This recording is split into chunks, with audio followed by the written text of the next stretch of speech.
2002 সালে আমাদের পরিবারের নাম নেই, কিন্তু 95 সালে আমাদের পরিবারের নাম ছিল এবং পরে সেই নামটা কীভাবে বাতিল হয়ে যায় সে আমাদের বাবা বেঁচে থাকলে হয়তো বলতে পারতেন।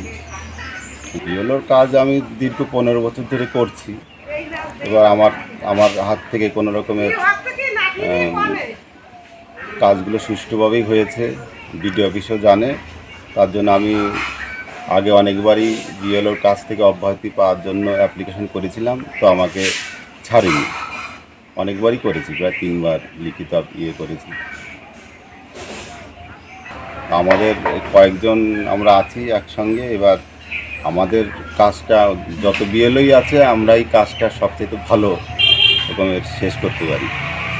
আপনার বিরুদ্ধে তো অভিযোগ জানিয়েছে ভিডিওকে, অভিযোগ জানিয়েছে। যদি এই অভিযোগে আমাকে বিএলও কাজ থেকে ছাড়িয়ে দেয় তাহলে সেটা আমার পক্ষে আর মঙ্গলজনক, কারণ আমি অনেকবারই কাজটা ছাড়ার জন্য চেষ্টা করেছি।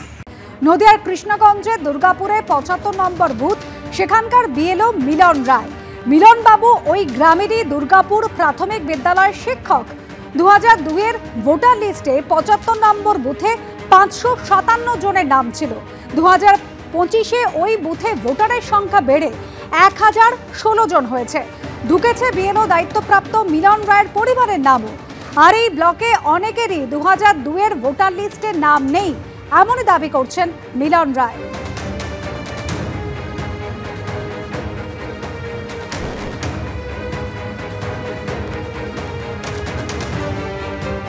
প্রদ্যুৎ সরকার আমাদের প্রতিনিধি রয়েছেন আমাদের সঙ্গে টেলিফোন লাইনে। প্রদ্যুৎ, 2002-এর ভোটার লিস্টে তার নামই ছিল না, সেই মিলন রায় কিভাবে বিএলও দায়িত্ব পেলেন?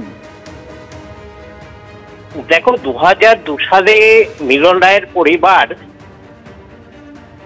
মানে ভোটার লিস্টে নাম ছিল না। তারপরেই বিডিও ওকে বিএলওর দায়িত্ব দিয়েছে এবং দীর্ঘ 15 বছর ধরে ও বিএলওর দায়িত্ব পালন করছে বলে উনি জানিয়েছেন। এই নিয়ে কৃষ্ণগঞ্জে রাজনৈতিক মহলে একটা চাপানোতর শুরু হয়েছে। তৃণমূল যেটা অভিযোগ করছে ও বিজেপি করে বলে ওকে দায়িত্ব দিয়েছে, উল্টো দিকে বিজেপির অভিযোগ যে ও তৃণমূলের একজন নেতা, যার জন্য সেই প্রভাবেই ও ওখানকার দায়িত্ব পেয়েছে। ধন্যবাদ।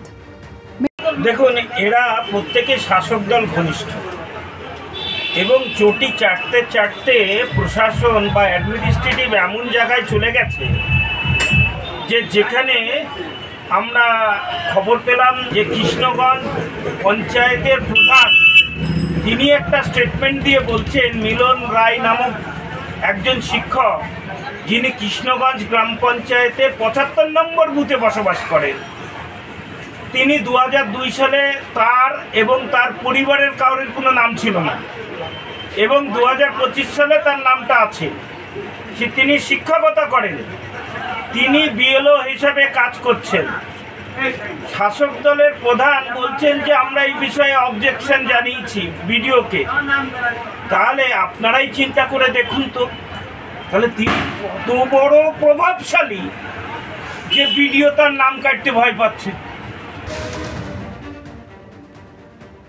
বিষয়টা হচ্ছে 2-3 জন আছে আমার কৃষ্ণগঞ্জ গ্রাম পঞ্চায়েতের মোট 25টা সংসদের মধ্যে, যা বিএলও আমরা দেখেছি। তা বিশেষ করে আমার এই দুর্গাপুরের এরিয়ায় 4টে বুথ আছে, ওখানে একটা বুথ আছে 75 নম্বর। যে বিএলওটা তার নিজের তো নাম নেই 2000 সালে, এমনকি তার বাবা মায়ের নাম নেই 2002 সালের ভোটার লিস্টে, এটা আমরা দেখেছি। তারপরেও আমরা এটা জানিয়েছিলাম, জানানোর পরেও সেই বিএলওকে বাদ দেওয়া যায়নি, উনি বিএলওর কাজটা করছেন।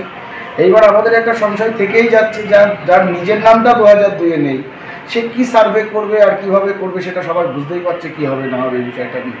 আপনারা কি ভিডিওকে জানিয়েছেন ব্যাপারটা? এই ভিডিওকে আমরা পরবর্তীকালে জানিয়েছিলাম। সেই সময় বিএলও অলরেডি বিডিও সাহেব একটা বিএলওদের লিস্ট অলরেডি পাঠিয়ে দিয়েছিলেন। পরবর্তীকালে ওটা নিয়ে আর কিছু করা যায়নি। আমরা চাইছি এসআইআর যেটা হচ্ছে, বৈধ ভোটারের নাম যাতে কোনোরকমভাবে কাটা না যায়। যে ভোটারগুলো আছে মারা গেছে, উন্নত শিফট হয়েছে, সেসব ভোটার যদি যায় তাতে আমাদের কোনো আপত্তি নেই, কিন্তু বৈধ ভোটারের নাম যাতে কোনোভাবে বাদ না যায় এটা একটু দেখতে হবে।